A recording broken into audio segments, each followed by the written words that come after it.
Defense News. It's proudly sponsored by Navy Federal Credit Union. If you're a member of our nation's armed forces, the Department of Defense, or if your family is, we'd be proud to serve you too. Welcome to this Year in Review edition of Defense News Weekly. On this episode, we're going to be taking a look at a few specialized pieces we did this year, focusing on the Air Force's bomber fleet. Plus, we're also going to go look at a fighter that's from a galaxy far, far away. With in-depth interviews, up-close video, and leading analysis, this is Defense News Weekly.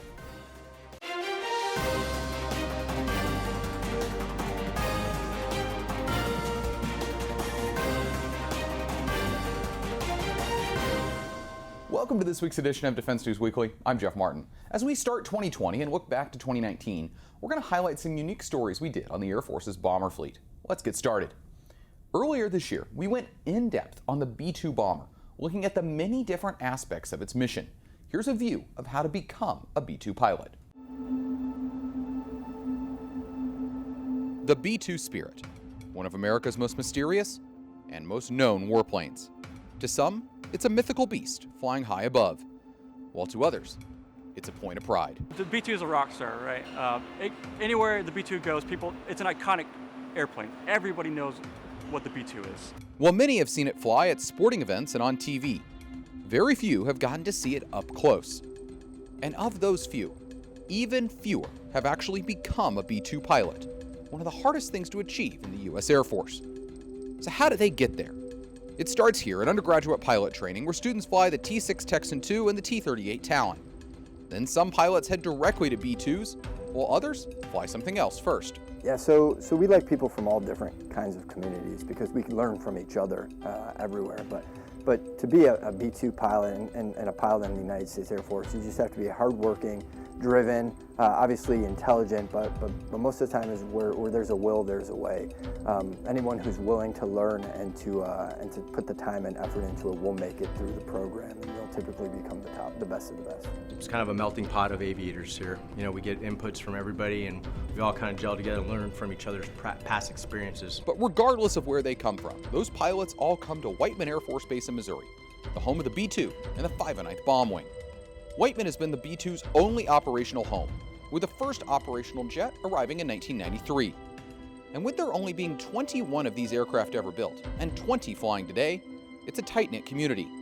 And because of that, and the fact that the aircraft isn't easy to learn to fly, it's a highly selective process to even enter training. We're just looking for really good pilots, just like any other community is looking for really good folks.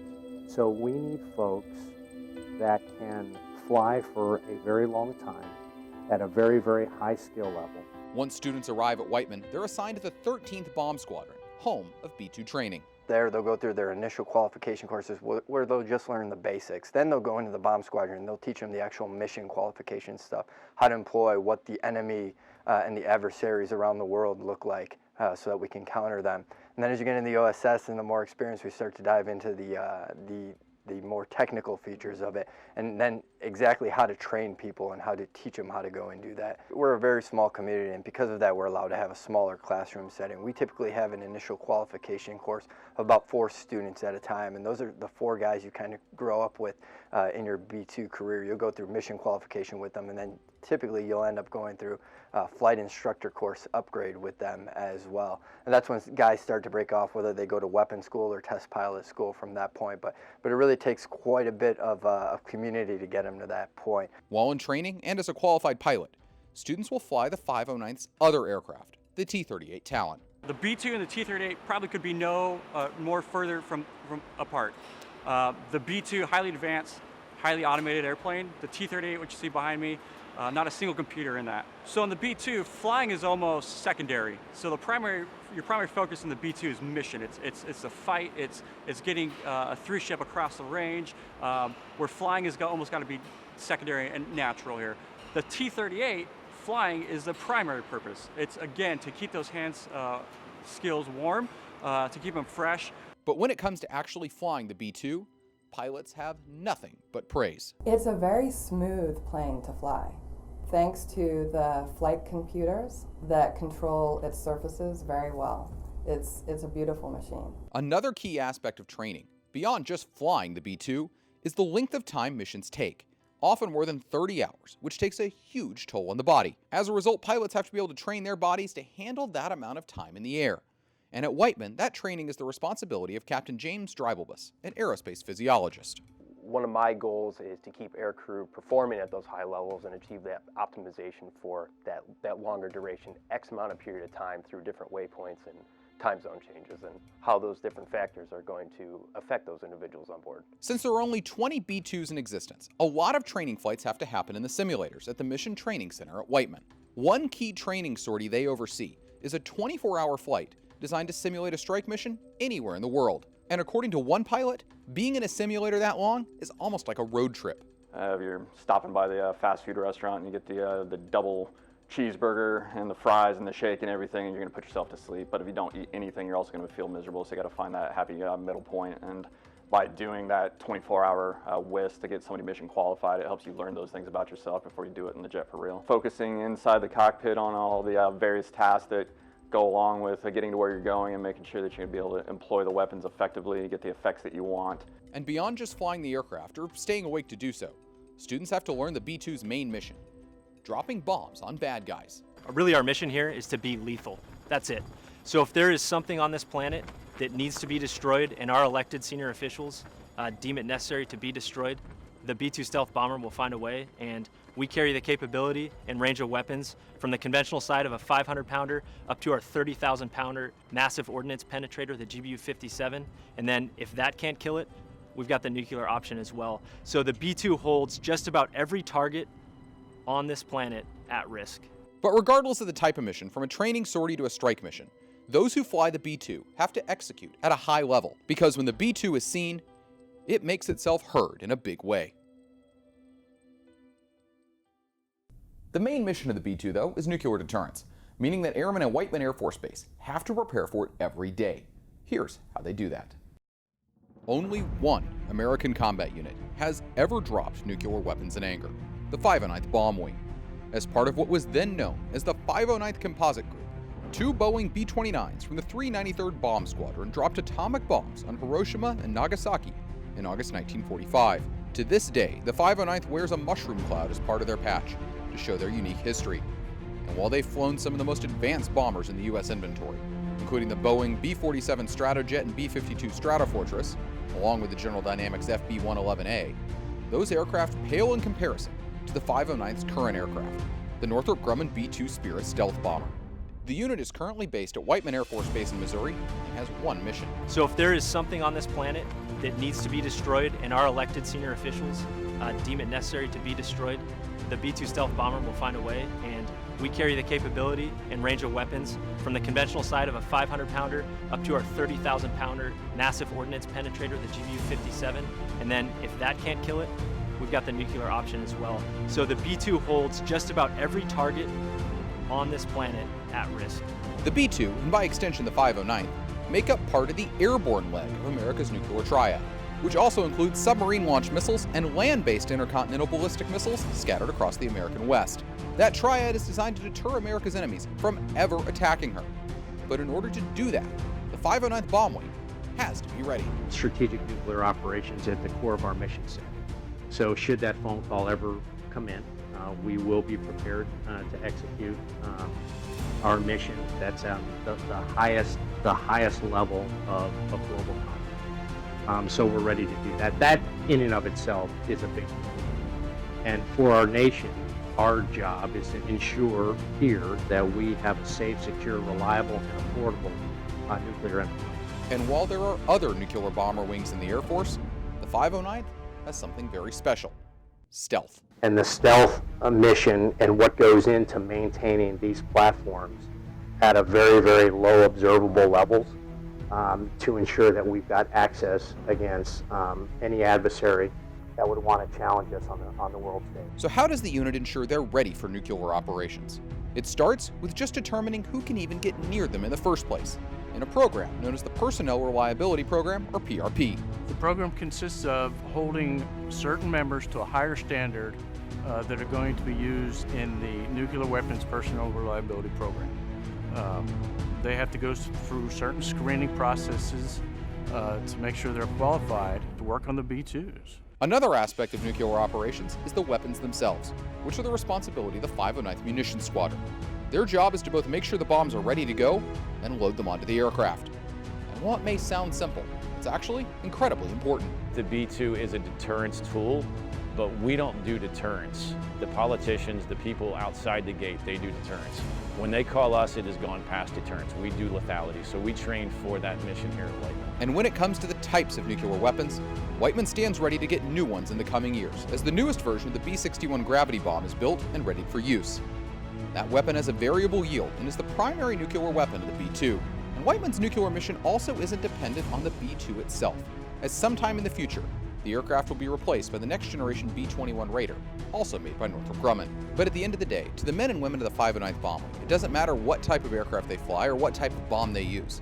They're ready to go to execute whatever mission is asked of them.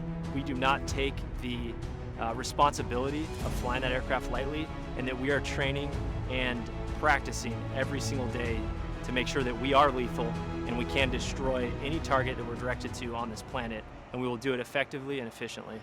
To keep up to date with all of our coverage, be sure to visit our Facebook, Twitter, and LinkedIn pages. Also, be sure to add us on Apple's News app and other platforms for the latest updates. And when we come back, we're going to look at the mission of the venerable B-52. The image of a B-52 has long been synonymous with nuclear war, and every day at the aircraft's bases, crews are preparing for a day they hope never comes. Here's how. The idea of a nuclear war is horrifying. Nobody wants to have any part of that. If it comes to that, though, there can be nothing but success. When you think of nuclear weapons, one aircraft stands out more than any other: the Boeing B-52. Designed to drop nuclear bombs from high altitude, the B-52 has been in the U.S. arsenal for more than half a century. And for about the first 30 years of its life, it was on continuous alert, ready to deliver nuclear weapons at a moment's notice. But then, in 1991, the Soviet Union fell, and everything changed. I think we took, I don't know if you would call it a mental vacation from the deterrence role, after what essentially was the end of the Cold War. There was a big dip in creative thought and everything else when it comes to that, because it seemed to be we were at the top, and there was essentially, in most people's minds, no peer threat. But in recent years, a resurgent Russia and growing threat from China have forced a focus back onto the B-52's first mission: nuclear deterrence. The bomber is that flexible, visible, and recallable arm of the triad.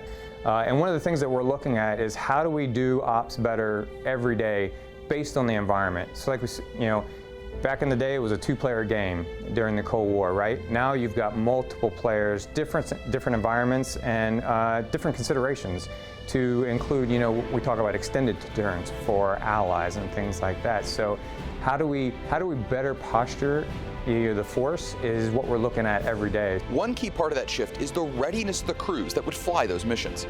From day one on the B-52, excellence and attention to detail are drilled into them, and there can be no mistakes. We've got to be on our game 100% of the time. There's no room for error when you talk about the nuclear mission. And so knowing the weapon and the weapon system inside and out, and then really just being willing to execute the mission when they task you with it at a moment's notice. So we're always standing ready, always ready to defend the home front when called upon. There's a lot of things that go into just getting that weapon off the jet and onto its target, and so being ready at all times is really the big key there. It's not a perfection is expected. It's a no-fail mission. Cannot fail.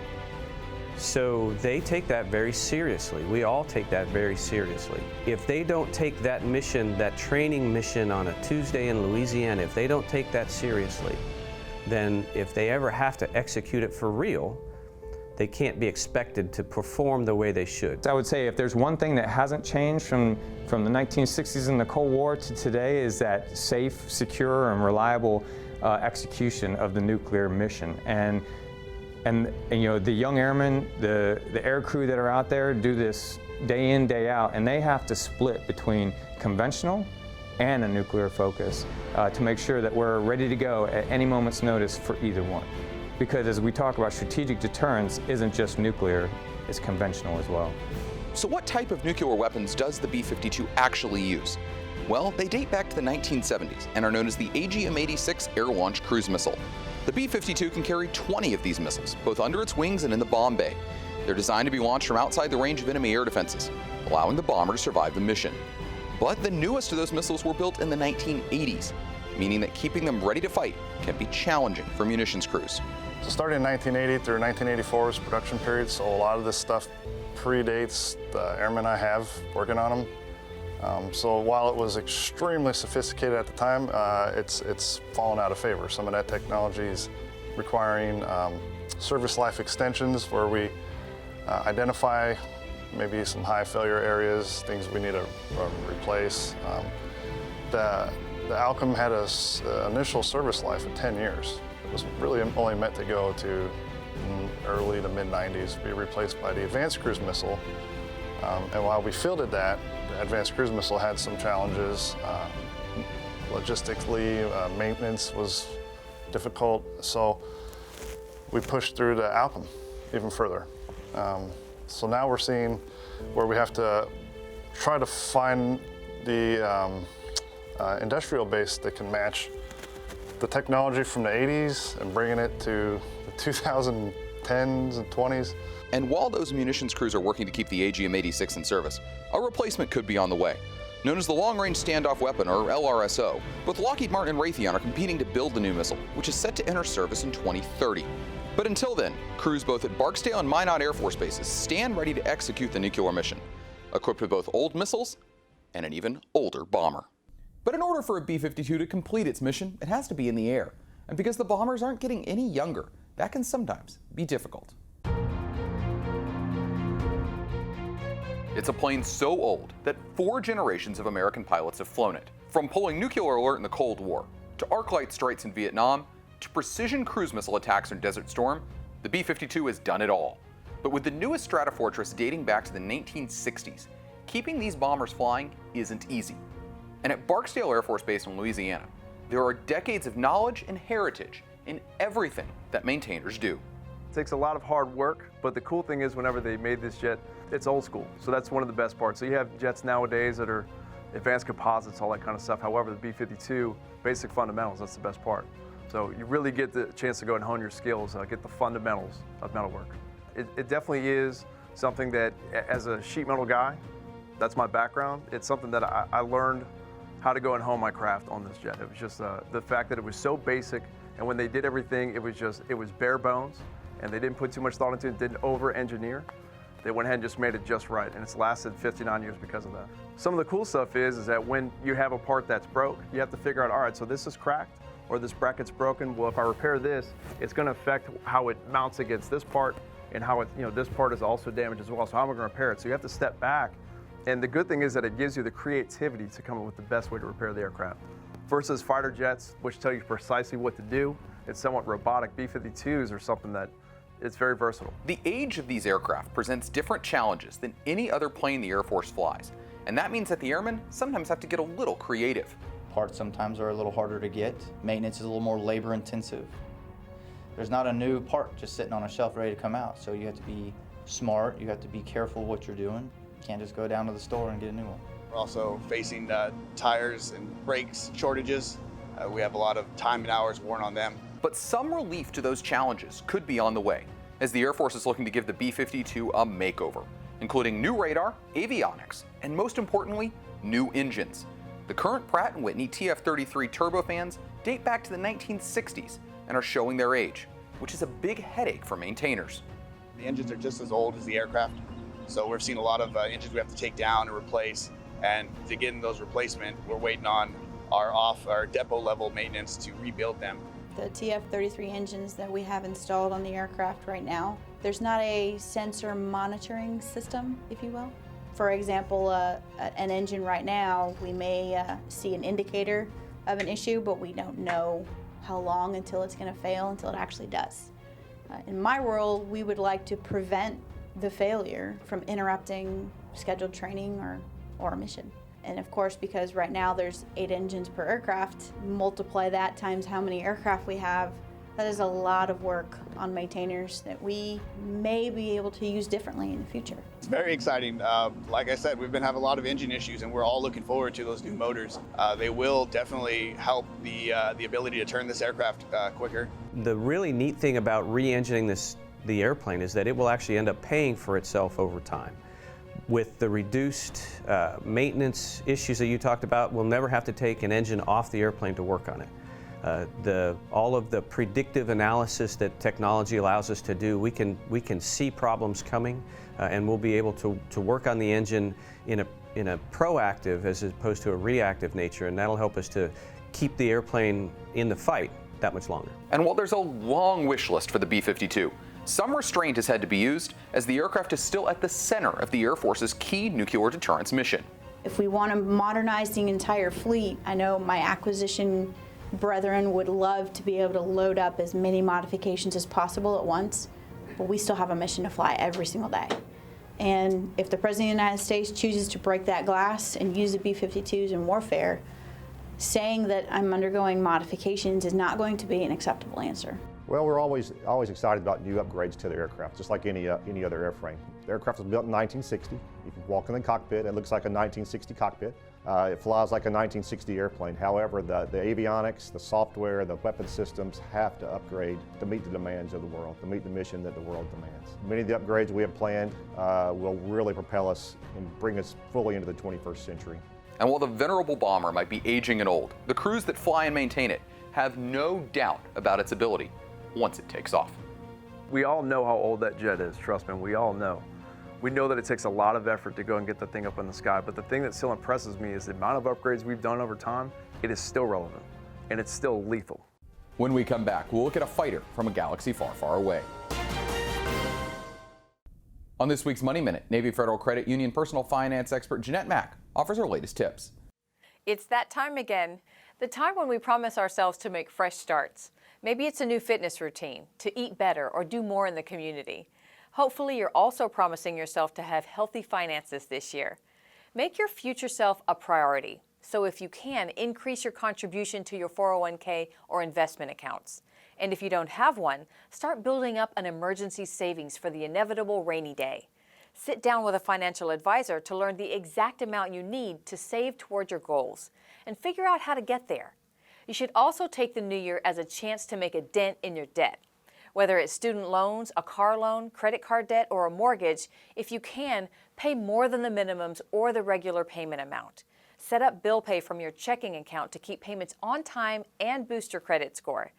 Also, think about refinancing a loan to lower your interest rate and maybe even get a lower monthly payment. Most of all, reflect on what went right this year. Keep doing the things that worked well for you and leave anything behind that takes you off the path towards success. I always say, small starts can finish big, and if you keep your promise to your future self, you will too. Thanks, Jeanette. We'll see you next week. To get more defense news coverage, be sure to visit our website at defensenews.com and subscribe to our Early Bird Brief, delivered to your inbox every weekday morning to get you ready to start the day. And when we come back, we're going to look at a fighter from a galaxy far, far away. To close out today's show, here's a look at a neat thing I got to do this summer at the Paris Airshow. Sometimes you just have to let your inner nerd out. So here at the Paris Airshow, everything is about the future. And I'm standing actually in front of probably the most futuristic fighter we're going to see here at this show. The Income T-65 X-Wing Starfighter. Now, I'm totally going to go completely nerd on you guys here and go really in-depth on this. So let's walk through this fighter. You've got an advanced cockpit during the raid on the Death Star. Got pretty impressive, going right down. But the best thing to do, as Luke Skywalker told us, was turn off the targeting computer and go from there. Now, down here, you've got the proton torpedo launcher. That's the firepower of this thing. That's what's going to enable it to really kind of do the deep strike that it needs to do and really put that fire on target. But the primary weapons of this thing are these laser cannons. Now, as you're sure, it's an X, so these S-foils come right up and spread up for the real true firepower. Now, they can fire these individually, or they can fire them all at once in a giant quad. So this is quite an impressive starfighter. Now, it's incredibly fast, has a hyperdrive, but perhaps my favorite part of any of this is the fact that it's not crewed by just one person. It has an astromech droid too, who, as I'm sure many of you know, they can get a little sassy, especially as this one is set up like a R2-D2. But you see here, heavy-duty engines, it can repulsor lifts, it can hover, can come down, fly just like both in atmosphere and in space. Now the idea of these is that they're almost like a carrier aircraft. They're carried inside larger ships to do strike and everything like that based, or they can operate independently, which is pretty impressive. So as you know, we can see here very sleek nose, come on down and then back up here to the cockpit. Now again, it's probably gonna be a long time before we can see one of these in service or anything like that, but still, here at the 2019 Paris Airshow, this is the fighter everybody wants to be in. And that's all we've got time for this week, but if you want to see and read more, be sure to head over to defensenews.com. Thanks for joining us. We'll see you next time.